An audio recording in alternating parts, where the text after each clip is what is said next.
Episode of the Everblack Podcast is brought to you by Deathwish, Hotrods and Kustoms. Check out their Instagram for all their new t-shirts, caps, beanies, cups, and the all-new Atomic Death lineup.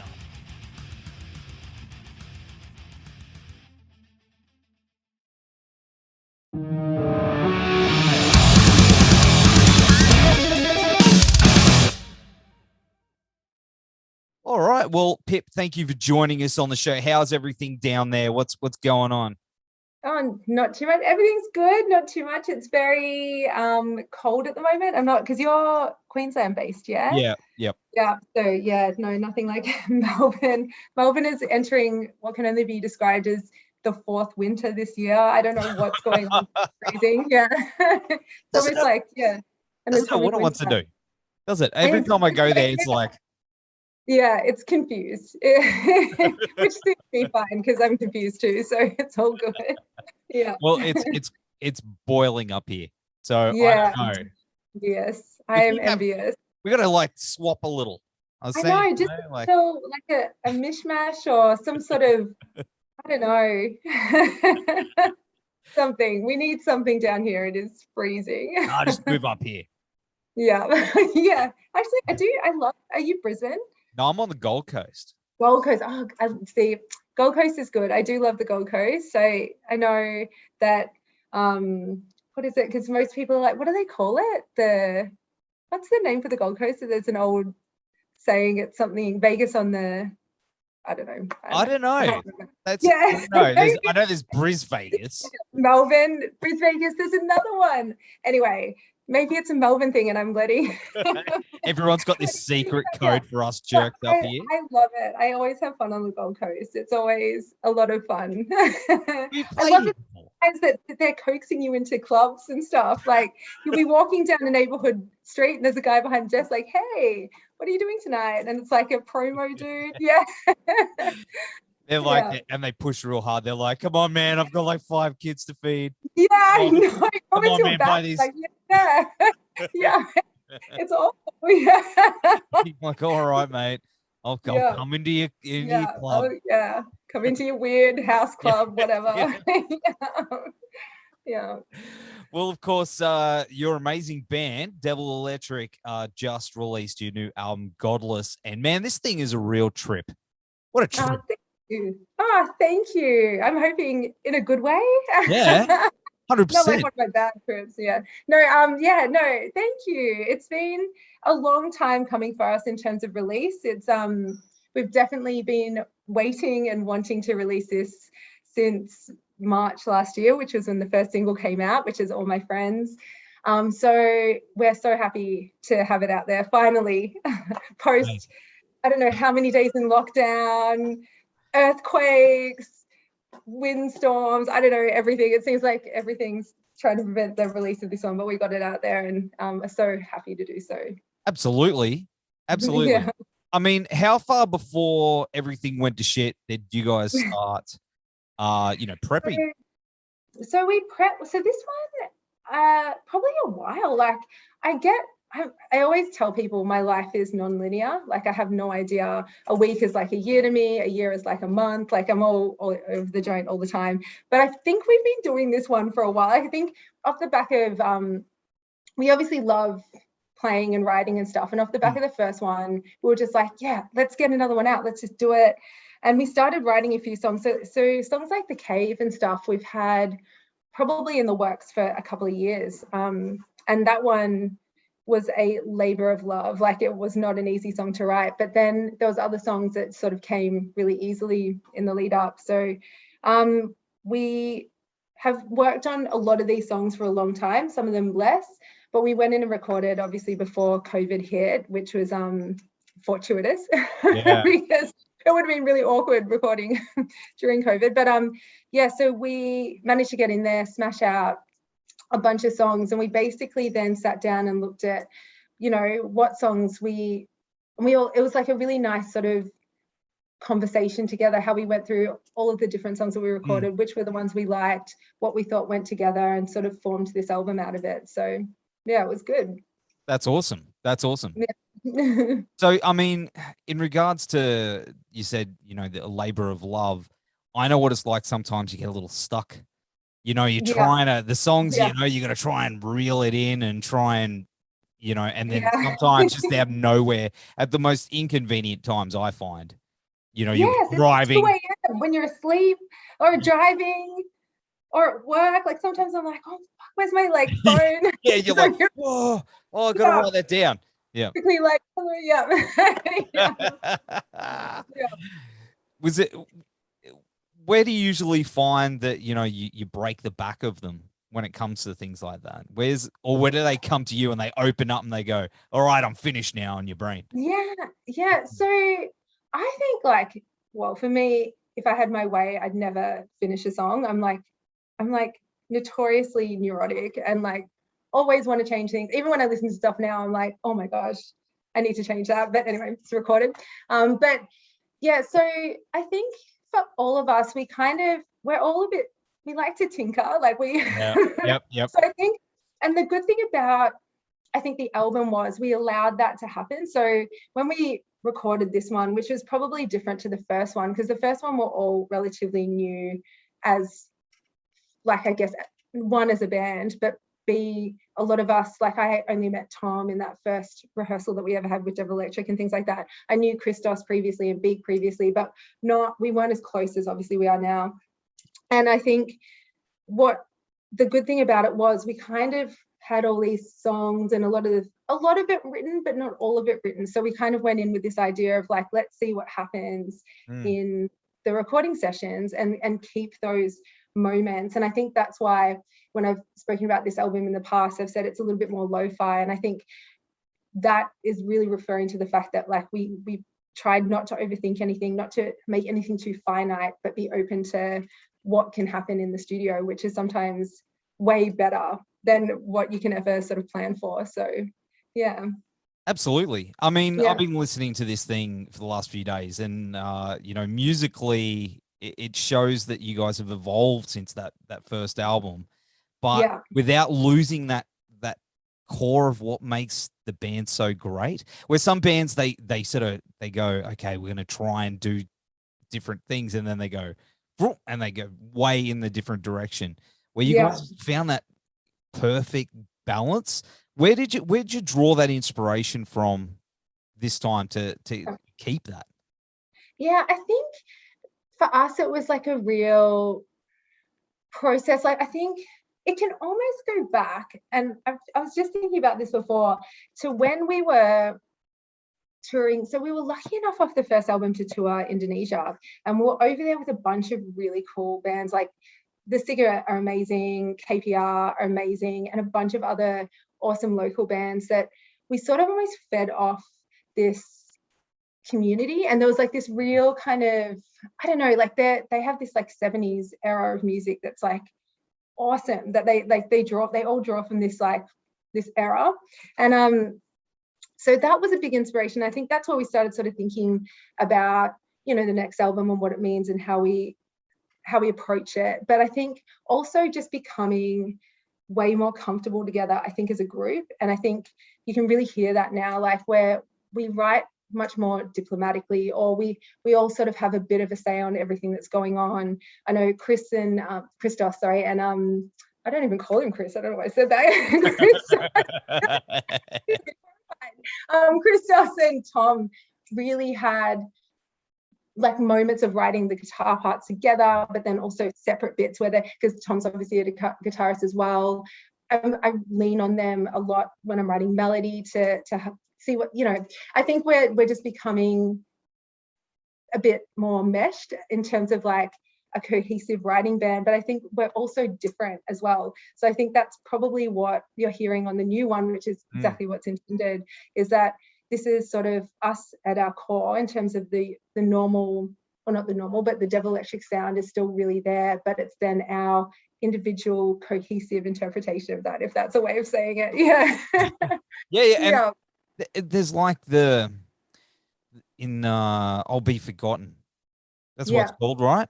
Yes. Yeah. There's that drony synth.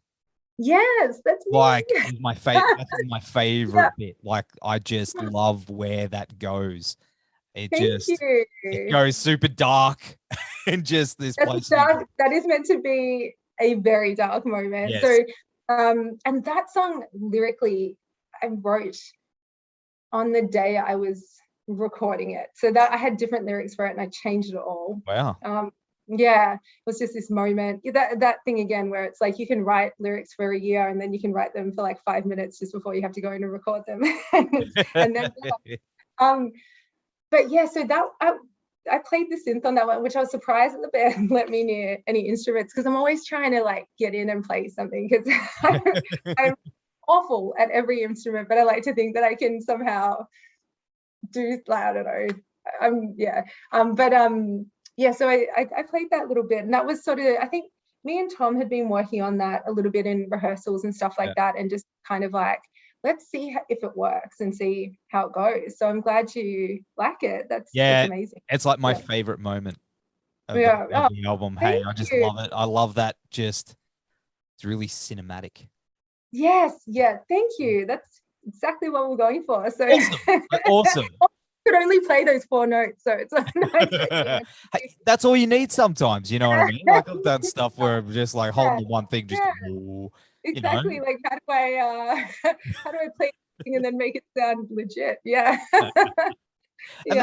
And the album cover's amazing too. I mean, how does that concept run through, lyrics and the rest of it?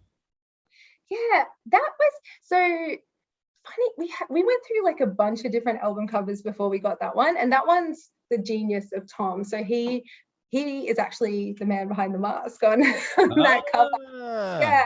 So I shouldn't have probably let that slip. But anyway, so we sort of, it was all, Tom and I share like a sort of a similar influence in terms of like aesthetic. So I think when we sat down and we were discussing things, old films, all that type of stuff came up. But also I think,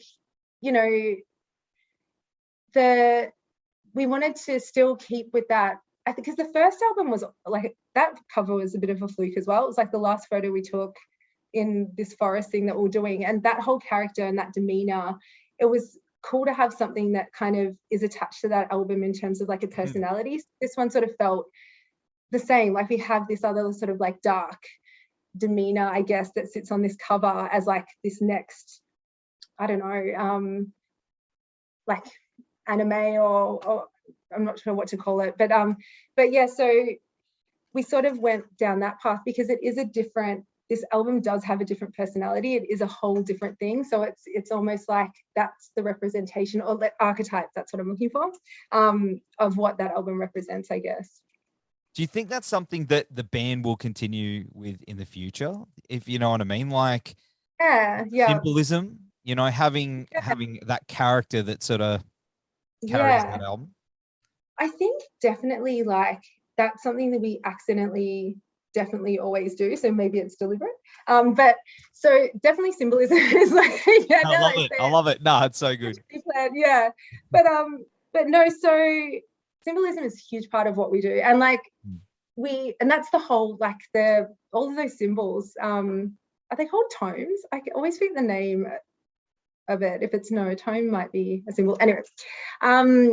So we sort of created those for this album as well. So again, me and Tom were sitting around, like, wouldn't it be cool to have our own alphabet for this particular album that all the lyrics will be written in, and we can have little like bits and pieces that are hidden through these symbols. So we created that specifically for that. And part of the reason for that is, we write obviously and sing all of our songs in English, but all of our fans aren't necessarily speaking or writing English. So we wanted to find something that like sort of is a collective for everyone. And so we use that, and that's probably like the biggest theme throughout this album is those symbols, because they sort of carry through everything that we're doing. But also the last film clip that we did, so for Take the Edge Off, that has like the symbols throughout it that spell something that aren't the lyrics, so it's not linked to the lyrics, it's a whole new thing. So if anyone can decipher that, they're pretty incredible. Get cracking, guys. Has anyone done it yet? Not yet. So a guy I did see on YouTube, someone had the first line. So that's exciting. Yeah. Someone's getting there. So, well, I couldn't do it. I don't know how Have you got something planned for the person that cracks it first? Well, no, but maybe I should. Let me think of something. You know what? That's a good marketing thing. You know, like even that's true. Thumbs up or something. Yeah. Whatever know. it is, it's going to be amazing. It's going to be like, I don't know. It's going to be the new, treasure in the canyon. No, it won't be that good. yeah. It'll be something. I'll come up with something. Yeah.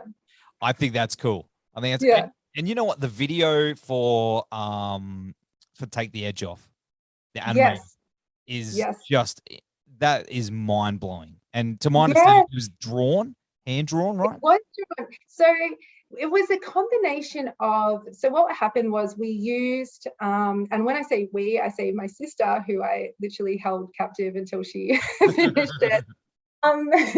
We filmed, so in lockdown, obviously, we'd had all this stuff planned that, went out the window, and we hadn't seen each other like for months at this stage. And like, we're just like, oh my gosh, we need to start thinking about the release, but we need to get something out there. So we filmed footage on our phones and whatever we had, whatever camera.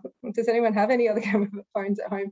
And my sister Moya, she took it, and she's a creator and a maker, amongst other things, incredible practical effects artist. But she literally pulled it all together and sort of hand animated over the filmed footage. So yeah, it's incredible. Like I think every 1 second, like 18 frames or something. Yeah.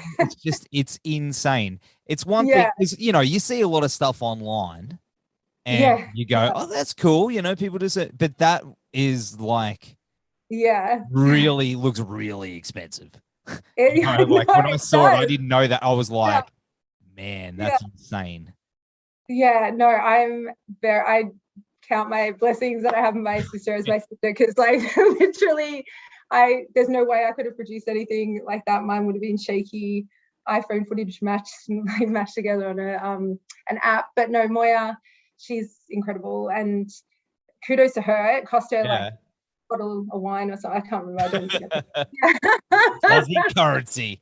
No, joking. You're professional. So yeah, it was and it was a really fun exercise in seeing how we could adapt. I think that was for all of us, I think it was a moment where we could be like, okay, it's fine that every other plan went out the window. We can somehow make this work. So yeah, it was good. Groundbreaking. It looks. I will let her know. She will. No, I hope so. I hope so, because she was, knowing that you guys were under those circumstances. Had, your phones, and then she went and took that and made that collaboration between you guys has great. I haven't seen any, you see animated videos and you go, oh, that's cool, but they're not as crisp as that and well done. They spend thousands and thousands of dollars. Exactly. I know, that's the thing. And it took I can see why Pixar has a team of people doing this stuff, because it's so laborious. I don't think she slept for maybe a couple of weeks. I had her here watching her on my couch being like, you will finish this. And there was a moment where we're like, let's just call it off, we can't do it. Oh no. But she did such an incredible job, and I am in awe. She's very, very talented artist. So I'm happy I got to work with her on this, so that's good. Yeah, absolutely. And also checked out the different versions on the Bandcamp and the vinyl. The vinyl and the slip mat. Yes, the slip mat. I love the slip mat. I'm a massive fan of the slip mat. Yeah. But no, the vinyl colors were awesome, because we all forgot what we picked. So ages ago, because we submitted for the vinyl, I don't even know how long ago we put it in, because it was meant to be pressed and out by May last year. Yeah. So we submitted for it probably well over a year ago. And so when we got the colors, we're like, oh, fuck yeah. I forgot. They're like, they look so good, but I remember selecting these. But anyway, I'm glad that we did. Christos got his evil eye one in there, which is, all about Christos and the because it looks a bit like the Greek evil eye. So anyway, yeah. So no, it was good. It was good. It was fun seeing those and seeing them. Like, I haven't actually physically seen it yet. They're on their way. But yeah, they look amazing. So can't wait. So you haven't got it yet? No, I probably shouldn't have slipped. Yeah, so we're like still shipping because of everything's shipping's all. Yeah, we've seen the label sent us photos of it and everything. So, and people seem to be posting it. So some people have got theirs, but I haven't got mine yet. Oh man, it's like you've worked so hard too. I know. But when you do, I mean, it's are you gonna like take the time to like sit down and put it on and because I've been mentioning it a lot. I went through the vinyl. I've gone down the vinyl rabbit hole of late. Some good friends of mine got me a record player, and since then, man, it's been nonstop. I love it because you forget. The thing I love about listening to vinyl, and this is probably like a cliche thing to say, but it's nice to listen to an album in full. Like, you know how you sit there, you put it on and you listen to it and then you flip it and you listen to it. And it's like, there's something about it where you can't have that, just skip it or whatever. You have to sit there and like listen to it as it was intended in full. And I love that. So no, I can't wait to get to listen to it through the player. I do it every time. I have this like little ritual. I'll sit down, probably get drunk. Hey, no, seriously, no. I find that it's been really good for me. I'll have a beer and I'll put one side, and it's like meditation. It's like where there's no distraction. You got to go through it, go the journey. And I'm appreciating a lot more music, and I want to get yours on Vine. Yeah, well, definitely, yes. It is like. After you get yours, I'll make sure you get one because it is a journey. And the thing about it that I've really come to appreciate, obviously now pressing things on vinyl, is that you do sit down and really think about and when you're thinking about the song list on an album or the song order, you think about the song order as sort of like how it should sound sonically, but you also have to think about how it's going to fit. And it's a really interesting kind of thing when you're sitting there being like, okay, how do we make sure that like each side isn't too, because if you put too much, from what I understand, if you put too much on one side, the sound quality isn't as good and blah, blah, blah, blah. So you've kind of got it's this whole journey. So now when I sit down and listen to vinyl, I'm like, oh my gosh, this is like so thought out. Like every single song is in the order that was intended, but also not too many that it's going to affect the sound quality of that side and blah, blah, blah. Like you can really, go crazy with this stuff. I want to open a plant, that's like my dream. Would be it's of late. I'm like, that would be amazing. And I looked out how much it was going to cost, and I was like, all right, that's not going to happen. But it's a dream. It is, and it's a good dream to have at the moment because apparently, there's going to be a vinyl shortage. I've heard, but I don't know if I haven't read that in detail anyway. But apparently, there's so much demand because of like the back ordering of albums literally waiting to come out, and you've got even like the likes of Adele is obviously pressing her new album on vinyl and things like that. So there's like 500,000 or something. Huge influx and like no plants and it's probably a very, I don't know, lucrative dream to have. I know, but I got to get that. I think it was like something ridiculous. It was a few $100,000 that I just don't have. I mean, broke the piggy bank. I sort of found some lint and some buttons, but that was about it. But anyway.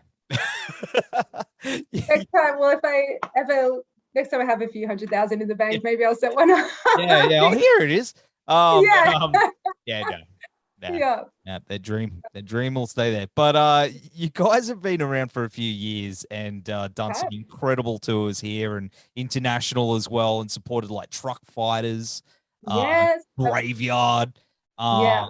and what a journey. Has there Yeah. been something that's been the most enjoyable experience for you guys? Yeah, I love touring. Like, I could just do that. I don't understand. Maybe it's a thing like when you get really huge and famous and it becomes your job, then you hate it. But I can't see how you could ever hate it. Like, I'm like, it is literally the best one. I love it. And I think the one thing that we love playing live, like our live show is part of who we are. Like, and particularly for me, it's almost like like this other outlet. And I think the one thing I missed, and like I didn't realize, like you always know how much you're probably going to miss it, but I didn't realize just how painful it would be not being able to play live throughout the last like 18 months or whatever it is, because I do rely on that for many reasons. One of which is it's like better than therapy to like get up and like scream at people on stage. But it is like a huge part of like who we are as a band. Like we're not, we do, and I like to think that our vinyl sounds very similar to what you'd hear if you'd come to one of our shows and everything like that. And touring is a big part of that. Like we love going to new places, and I think we've done it a few times now that we've got like places that we go to specifically in places. I said places about 50 times then, but like in different towns around sort of Australia. So and different bands and people that we stay with, and it's the whole thing. It's so much fun. I miss it. Oh, mate. Hopefully not too much longer. Yeah, exactly. I know. Yeah, I can't wait. As soon as I can play again, I cannot wait. Like, it'll be outrageous. Oh, it's just, I think it's like, it's going to be crazy. It's going to be insane. Yeah. Like, we thought that we had, the odd gig. Because it felt like, before it all hit, it was like, oh, man, all these tours are coming out of nowhere. It was like, it was, hey, like, this is good. This is like, and then it just stopped, and I think it's going to be like, okay, so all those gigs, well, have twice as much, and it's going to be amazing. Yeah. Well, they just had one in Melbourne that it was like an opening up, I guess, because we're coming finally out of lockdown after a billion trillion years, and it was almost near. I was like near in tears, just being like, this is amazing. There was like 4,000 people that went out to watch this like show that was put on by, I think it was like the Art Centre or something, and it was incredible. It was a moment. I think everyone was having like a moment with each other. Oh man. So I can't wait to be able to play again and just feel and be able to do that whole process of when we obviously came out on Friday with the album. Normally we'd be going into a tour, but also have our launch show that night, and not being able to do that, I was like, devastated. Man. I just to go out and drink and sing and do all the dumb stuff that I do. No, but you nailed it before when you said, it's better than therapy, because I 100% know, even after just jamming, exactly. And it's such a physical thing. I don't know how it is guitarist, but I know what it's like as a vocalist. You feel it. So, and you're driving home, you're like, woo, I feel good. Yeah. But I try and explain it, but you can't. No, you can't. Yeah. And that's it. I wish I could just do it all day, every day. But you, I mean, going back, what was, I call it the Peter Parker moment. The moment you discover that you've got that superpower. Do you remember that moment was for you? So it's really funny, but like, so my dad is a folk country musician. So I grew up in this family of musicians, but also he had a recording studio when I was growing up in just around the corner from me in Carlton. And so I was singing always. Like I think I recorded the first time in the studio when I was like 5 or something. So I've always sung, but I always wanted to sing. I never really thought much of it because I didn't think I was a really great singer. I've never thought I was like, I listened to other singers and I'm like, wow, what an incredible quality, or like, what an incredible thing. But I think the first time I did, like back ages ago, I was in this old girl band called Bunny Monroe. And I remember our first gig, and I'd never really played, like I'd done stuff before, but never really played live before in that context at my own show. and everyone was there, all of my friends had come to support. And that moment, I think, was like, I would call it the Peter Parker moment, where you're like, oh, actually, this is not only really fun, but people seem to be feeding off what I'm doing. And that addictive, that moment, I was like hooked. Yeah. Yeah. Yeah. Yeah. Much different to singing like kids songs in your dad's recording studio. Yeah, no, but it's like that. Yeah, it's like electricity. Hey, once you get that. Yeah. It's so addictive. Like, yeah, if you can, and that's why I see like, you know, huge stadium shows. You can imagine what that feels like when you've got everyone moving with you, and it's almost like a weird control. Like, I love it. Yeah. Just imagine that feeling, those dudes like Metallica. Yeah. You know, like, you wouldn't get sick of it. You'd just be like, yeah. Man, they'd be used to it, I guess. They'd be like, just going to work. But man, just they get to it. I like to think, well, I still get nervous. Like, even if I'm playing to like a really, I still get so nervous every show. Like, I go into this like weird thing where I'm just like, why do I do this to myself? What am I doing? This is crazy. Like, and then you get up there, and I think as long as I still get nervous, I'm good with it. So it's So then do you find there's a point where you get that blackout moment? If you know what I'm saying, where it switches off. Yeah, exactly. Yeah, I always laugh that I have a different personality on stage, because I kind of get a little bit both insular and more confident at the same time, where I like hide my face but then flail around like I'm possessed. And I kind of in that moment, and there's some shows that really, I think when the crowd like, and like when at the start of this year, maybe it was, can't remember. It was before one of the lockdowns, we played a show with Wolf Mother, and that crowd was really good. Like they were obviously there to see Wolf Mother and were sort of on the bill kind of a bit last minute, but they really fed off. Like everyone came down and they were really feeding off what we were doing, and I was like, this is a addictive feel. Like that's that blackout moment where you just suddenly, you're in tune with them, they're in tune with you, and you're like, oh, I'm going to make you fucking love me. I love it. That's it. Yeah. Mate, it's a beautiful thing. It's a beautiful thing. Yeah. I love it.